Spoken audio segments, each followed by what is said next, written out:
When we're in studio, you know it's big, the Behind the U podcast, and it does not get any bigger than this on this campus right now. The acting president of the university, Joe Echevarria. My friend, thank you. It is a pleasure seeing you. Thanks for having me. Absolutely. Now, I just want to admit it's a little bit of a charade. I just wanted you to look at my taxes and make sure I'm good for this year. I'll get it done. Don't worry, Josh. All right, my friend, born and raised in the Bronx, how did it become young Joe Echevarria looking at college, deciding that you are a UM grad, that you wanted to come south and come here, and this is where you wanted to spend your 4 years? You don't have days and days for this answer, do you, Josh? Well, I have plenty of time. You, I do not believe, have as much time. Well, quickly, you know, I was an inner city kid from the South Bronx, Puerto Rican by background. And there was some terrific programs around what then was called affirmative action. It's not called that anymore, but it was at the time. And they were looking for minority children to go to college. And I was one of those fortunate individuals. The program did all the work. They gave you all the options.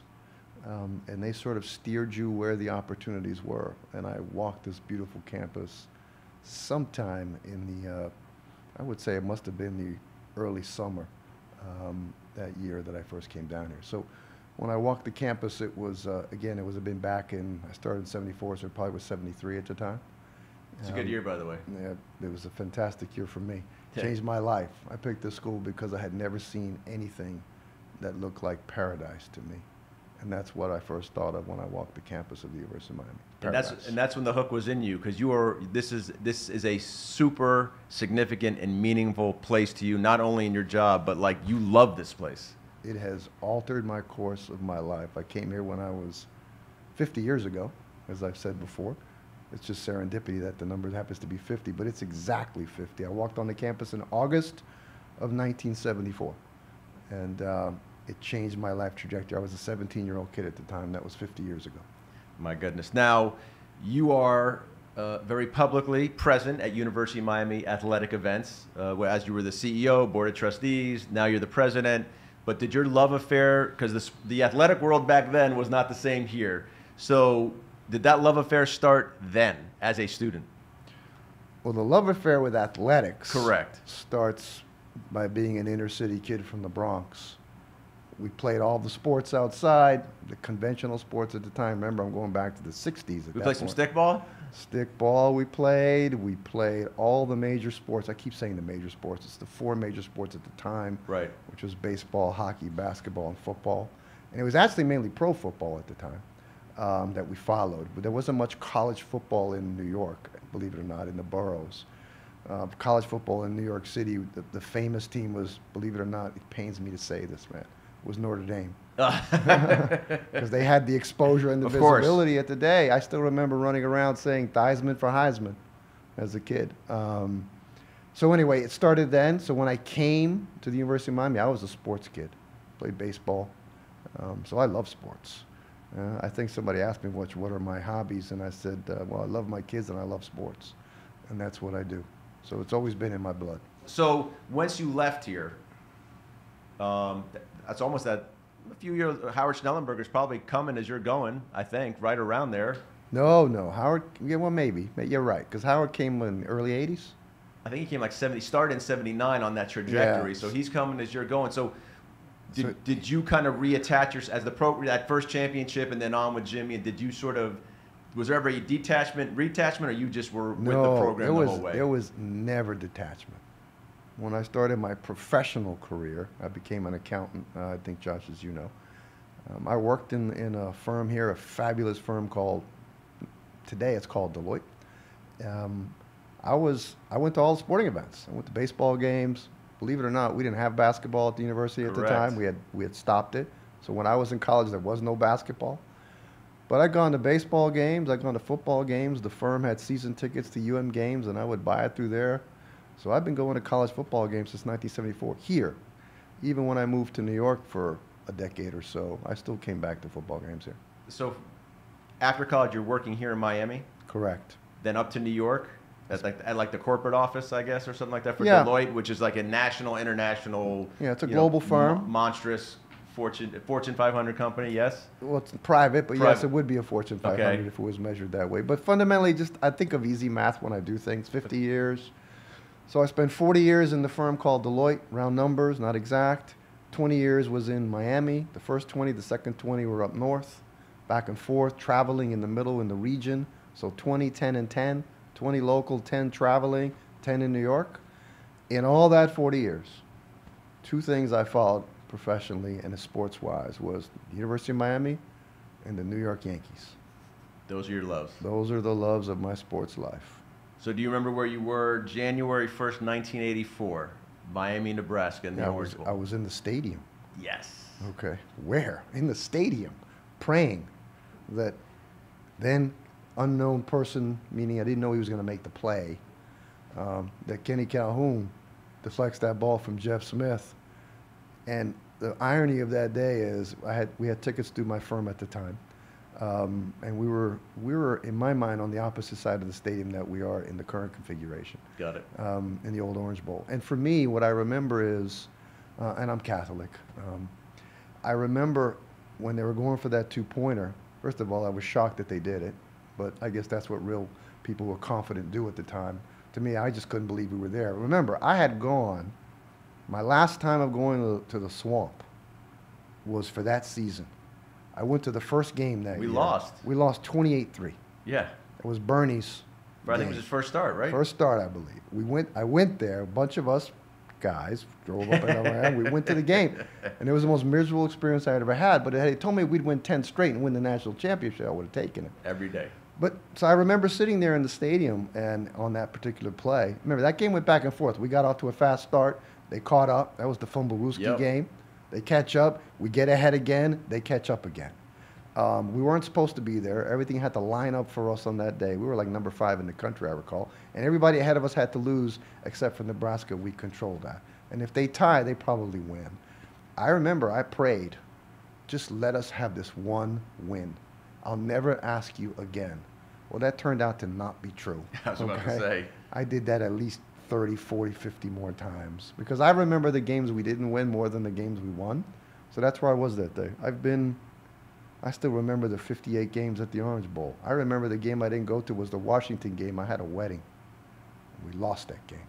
Broke the streak in the Orange Bowl. I'll never forgive myself for that. So I remember all of it like it was yesterday. I could put baseball in there if you wanted. I could put the beginning of basketball with Coach Foster down at the Knight Center. How much does that fuel your involvement in how you've been actively, sort of, have you shaped the football program the last few years? Not only as a Board of Trustees member, but what you did to kind of shape where we are now, your desire to have those moments again? Well, first of all, it is a privilege to be now serving the institution called the University of Miami. We do 3 things extraordinarily well at high levels. We can never forget what we're about. We're fundamentally about education, research, and taking care of our patients. The brand of the institution is carried by all those 3, plus athletics. I happen to be part of the university is going to be 100 years old next April. Athletics, football, baseball, they're fundamentally about 85 years that they've been in existence. They weren't there at the very beginning. And so the 50 years that I've been part of the university, they've been a significant part of the institution. So I hold all those dimensions at the same level. Academics really is important. What our faculty do is extraordinarily important.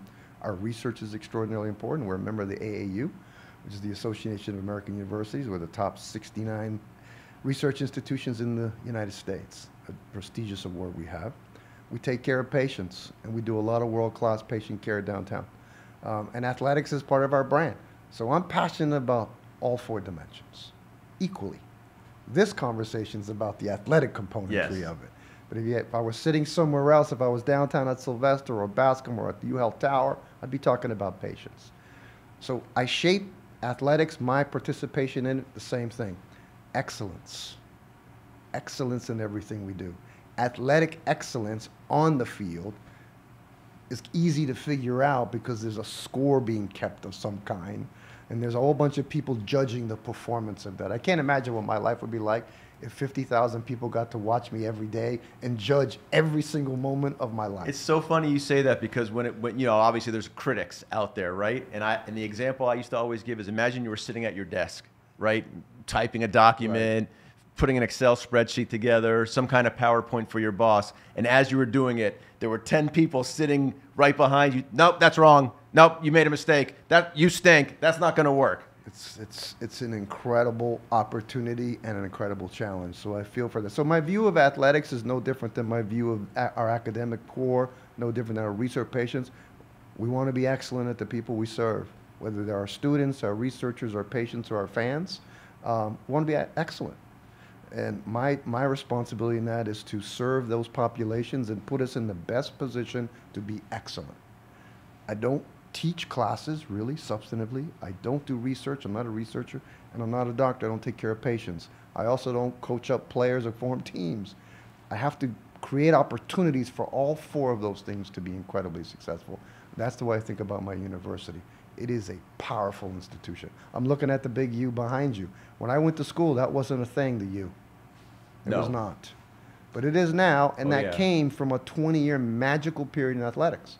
I remind people that the 5 football and the 4 baseball national championship we won happened in the same 20-year period of time. So I was going to ask, that symbol means something different now. Back when you were in New York, in your corporate job, with your passion for this school and the athletic department, were you overt in your love for this? Like in the boardroom and those meetings, like did the University of Miami athletics come up a lot? Was that a thing? Constantly.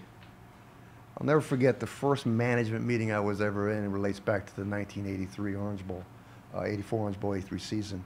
We had a new managing partner come down from the Midwest, and it was in December, I suppose. And we had our first management meeting. We met each other, and he came right up to me and said, "Nebraska's going to win." And I just said, "That's not going to happen. You don't understand Miami football." So it's been part of me. Today, I sit in a room today where I have members of the senior team at Pfizer or Bank of New York that come from every major institution in the world.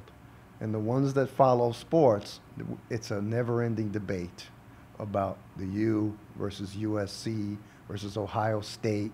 The Ohio State, as they remind me, and I say, no, it's the U. Okay? So those things rage on everywhere. Sports is one of the few things I have found that rally people from all walks of life and all backgrounds.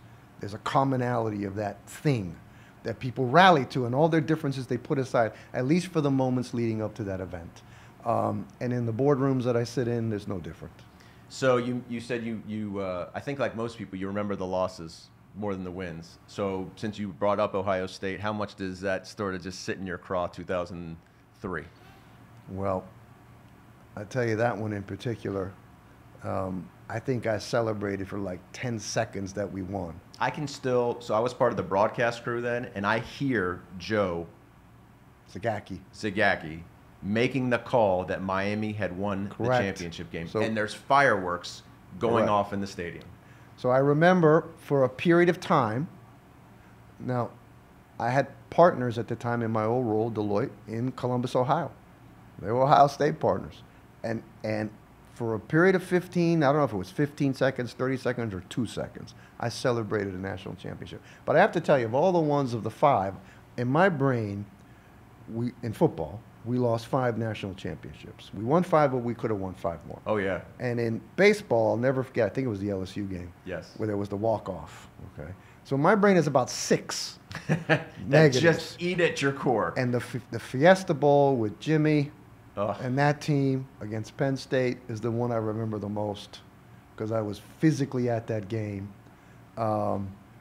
And I think I was sick to my stomach that day. I don't think I ever recovered from that one. That team was so good.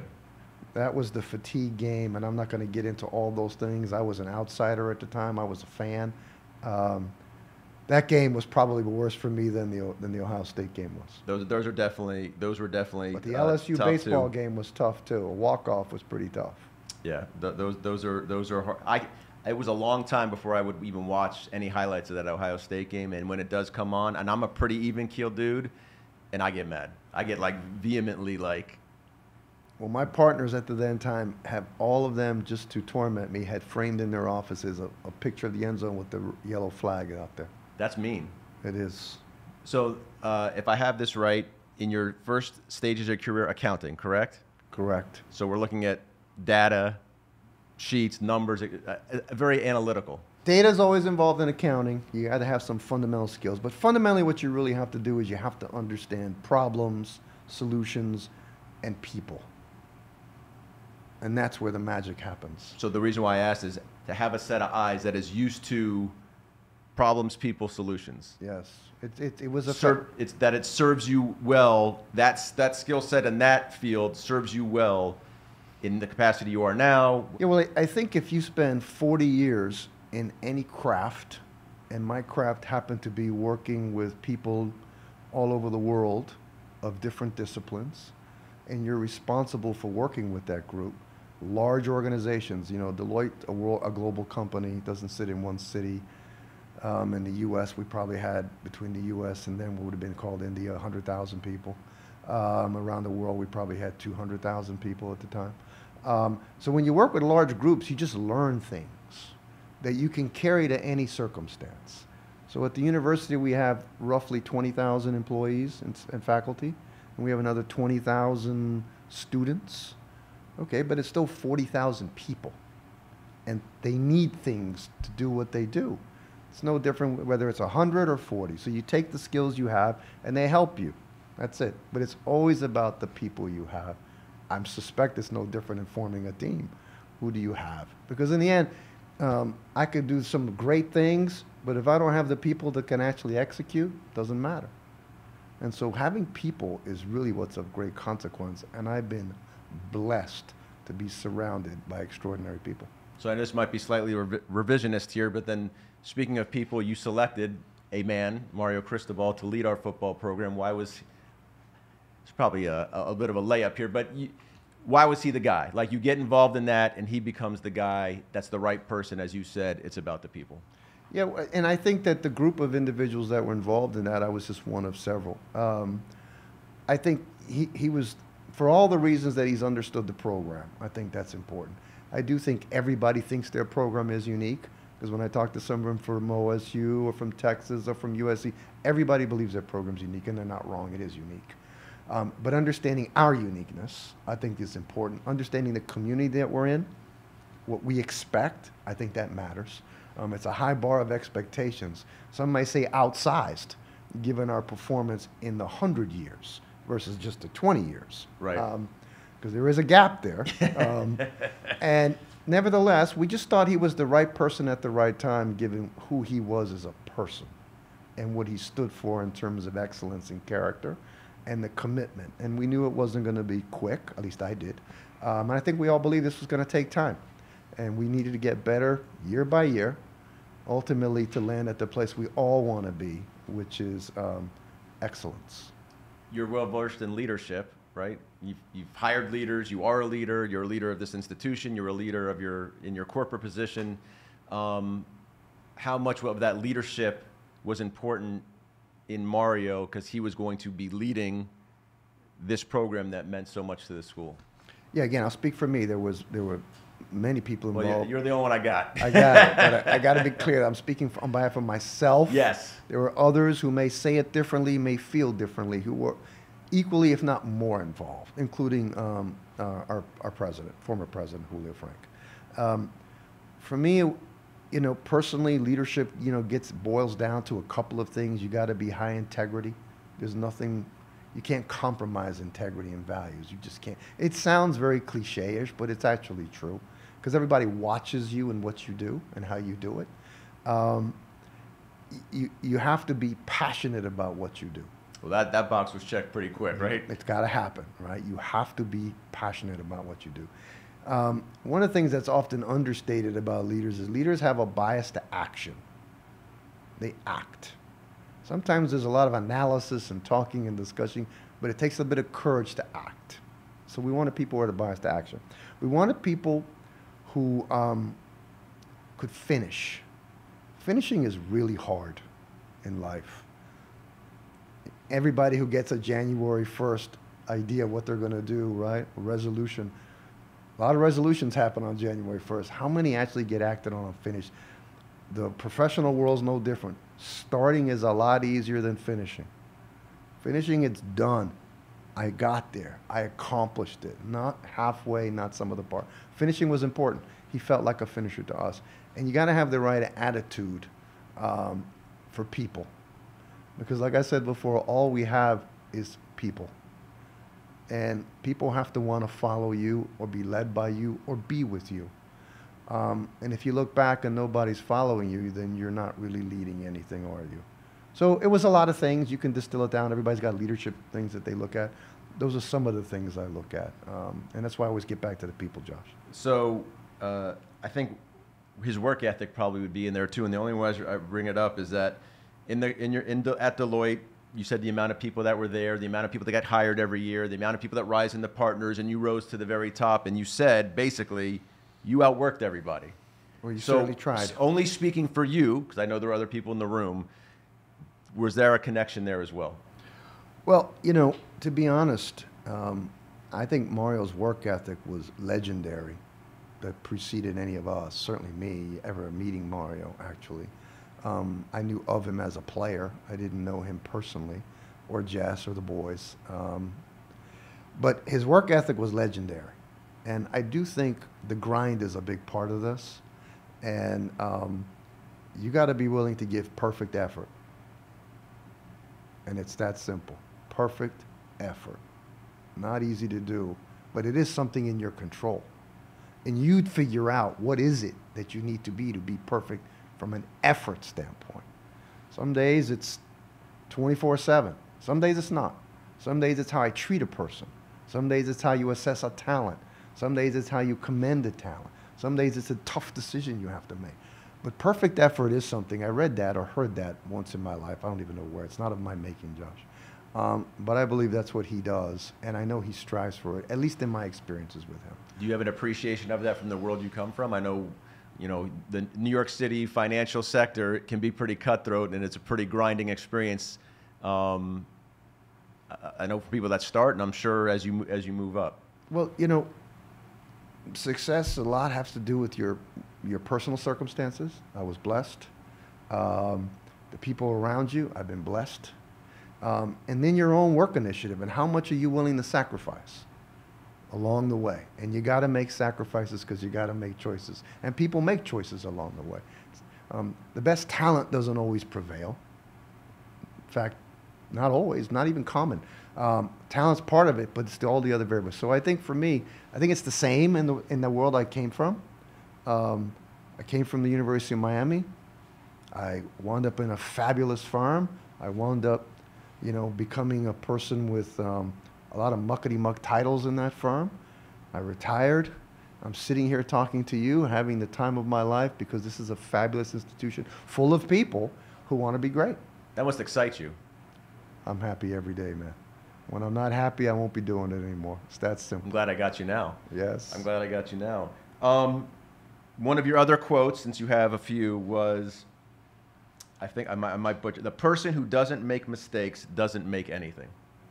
Again, I read that somewhere. Okay. One of the things I've done in my life is the very few things that are original. I read. Are you an avid reader? Reader, and not a reader in the classic sense. You know, I'll read whatever. You know, some would call beach novels, sometimes history. It doesn't matter. But you can learn things in everything, whether it's a television show, a football practice, a surgical procedure that's happening. There's something to be learned. And I read somewhere, you know, the person who doesn't make mistakes doesn't usually make anything. And the premise behind that is you gotta fail at some things, because if you're not failing at anything, either you're perfect. I don't mean perfect effort. I mean perfect outcomes, which is almost impossible, or you're not trying enough things. And I always wanted people who failed at some things, not everything, okay, but enough that they learned what winning was about. Just like, and me too. I failed at more things than most people could have in their life. But that's just not what people focused on in my life. They've just focused on the parts of winning. But I could wheel out a bunch of people say that they remember me when X happened and B happened and C happened. And say, yeah, that happened. That happened. Didn't happen too many times, but it did in fact happen. Oh, no. As it applies to the football program and the athletic department, since this is what we're talking about, I think when all of that happened, I think there were some shockwaves, for lack of a better word, because the program, I would say from an investment resources standpoint, went to a place where it hadn't been before. And inside of that quote, you would say, if you basically you haven't tried, you haven't done anything, so there's some risk taking. And then I'll sort of close with this, which is you basically said the best predictor of the future is to create it. Mm-hmm. So you had a vision of what you wanted to create, and you were willing to take a swing. How much of that was those philosophies were driving at least your seat at the table relative to where we're at now? Well, me and a larger group of people. Keep in mind that President Frank was an instrumental part of that, as were other participants that have been mentioned in the media many times. So I think that we didn't take a swing that we couldn't afford to take, because that would be silly. So we first did other things at the university that would put us in a position that we could take some more swings, to use your analogy. And the swings could be, we're building a $500 million medical facility up near Aventura. We're building a $300 million version out in Darrow. Those were swings. That's just not what we're talking about. Correct. So we take a lot of swings inside the institution, but they're thought out. I'm inside these walls right now. Correct. But for context, we take a lot of swings. So we took swings in education and research. We took swings in medical facilities, and we took some swings in athletics. And they're not without risk. There's no certainty that anything we've done. What we want it to be, what you always want to be, if you're not going to be at the top of something, you should not be in it. So either you figure out how to become great at something or get out. Happens all the time in the for-profit world.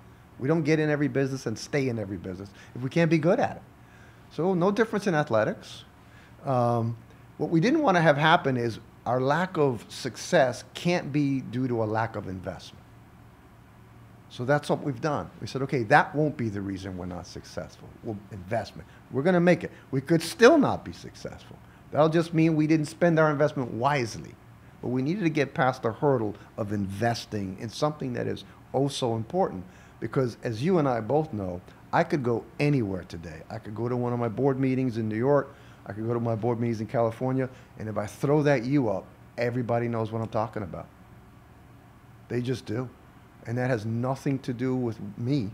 That's just what I'm a part of. So we need to invest in that thing that created that incredibly unique brand in a relatively short period of time.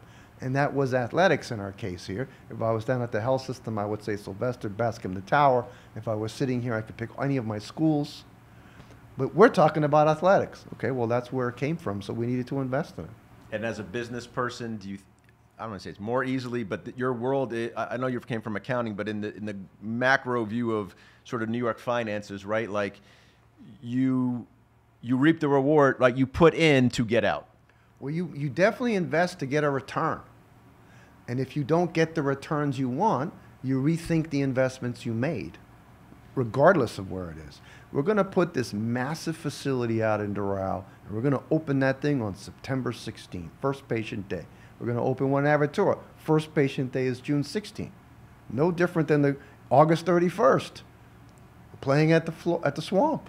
All three critical dates for very different reasons. We expect success in all three of those dates. We expect a return for making those choices. Right, but there's a very educated sort of analysis of we are going to provide, but we understand the goal of providing is that we will see the goal is to see the return. Yes, absolutely. We expect to see a return. And for us, and in this world right here, we know we will ultimately want that return to be. Well, in athletics, correct. Success is measured, like I said, based on the event itself, the field, the competition, the stadium, and the score is out there. Whether it's individual, tennis, golf, you pick it, or team. There's a score kept in that. There's a score kept in patient safety and quality. There's a score kept in academics. They all keep score. And we expect success. And if we don't get success, then we have to rethink our choices. What it couldn't be lack of investment. Because then you bring it upon yourself. Then you shouldn't expect success. And there would have been a time, particularly in athletics, where maybe 25 years ago, the economic landscape was different. Well, that world has changed. Oh, yeah. So you have to change with it or not be in it. Those are your options. And that's the one thing I love about our coaches here, is you don't hear much about our coaches complaining about the environment of student athletes anymore in terms of how compensation has worked out and settlements and all the wonderful things the NCAA has dealt with, because that's the world we're in. And so we either thrive in it or we don't. So I always believe in my institution. I believe in the University of Miami. I believe in it for 50 years. Two of my kids have so much believed in it, they've come back and gotten 3 or 4 degrees. So hopefully those all work out for us. So I'm optimistic. Are we going to be right all the time? No. But I expect us to be right more times than we're wrong. So last 2 things. One, will we see you in Gainesville? Oh, yes. We're going to hope for a different... Well, time out. Time out. August 31st, you'll see me in Gainesville. Okay. Yes. August 31st, we'll see you in Gainesville. We're hoping for a different result than when it was almost 40 years ago. Well, I would trade. I would get the same result if I knew the outcome. Okay. And then when we ultimately get the thing we really want, we're not going to celebrate for 10 seconds or 15 seconds. We're going to celebrate for an Correct. evening, a week, a month. Yes, I'll celebrate it the way I did the 5 between football and then football. Or making the Final Four, the women making the Elite 8. We had some wonderful experiences 2 years ago in our basketball program. It was amazing. It's a great. That's like a very short, like combustible run where you're just on fanatical. Fanatical. It was a good reminder of what success in athletics can do for an institution. We hadn't had a reminder in a while. We had some Sweet 16s and some 8s, but when you get to the Final Four and you get to the Elite 8 in women in the same exact time period, it was a great reminder of how it energizes an entire community. From the building colors, the people making proclamations. Well, Nigel Pack was on the podcast. He just talked around town. That's what I mean, the community. Everywhere you went. It was a reminder of the magic that can happen when you succeed at something like that. Just like I can in my other enterprises that we do. I tell you, Josh, we are blessed. You're blessed to be here, not because you're with me, because you're at the University of Miami. I don't disagree. Place. Acting president of the university, a good friend, Joe Echevarria, on the Behind the U podcast. Thank you very much, sir. Oh, my pleasure. Thanks for what you do, Josh.